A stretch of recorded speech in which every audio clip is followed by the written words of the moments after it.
Tim Pitsus Kejati Sumsel netep ketiga tersangka korupsi terkait dugaan penjualan aset Yayasan Batanghari 9 berupa sebidang tanah.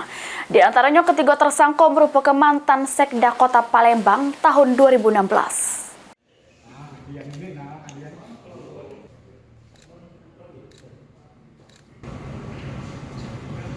Sempat diperiksa oleh penyidik Pitsus Kejaksaan Tinggi Sumsel beberapa jam. Akhirnya Sekda Kota Palembang tahun 2016 Harobin Mustafa resmi ditetapkan sebagai tersangka korupsi.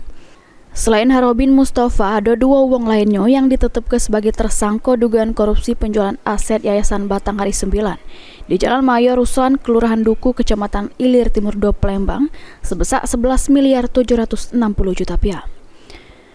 Kedua tersangka lainnya ialah Usman Goni selaku penjual aset, Samuyu Herman selaku mantan Kepala Seksi Survei Pengukuran sama Pemetaan Badan Pertanahan Kota Palembang tahun 2016. Menurut Aspitsus Kejati Sumsel Umar Yadi, penetapan ketiga tersangka ini sesudah tim penyidik melakukan pengumpulan bukti-bukti yang menguatkan modus operandi jero kasus ini melibatkan manipulasi data terhadap objek tanah, sama pembuatan surat keterangan identitas palsu yang tidak sesuai dengan prosedur penertiban sertifikat.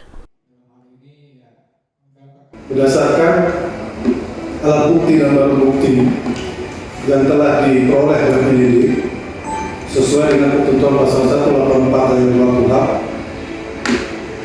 bahwa tiga orang tersangka ini yaitu dengan inisial 1 USG selaku penjual aset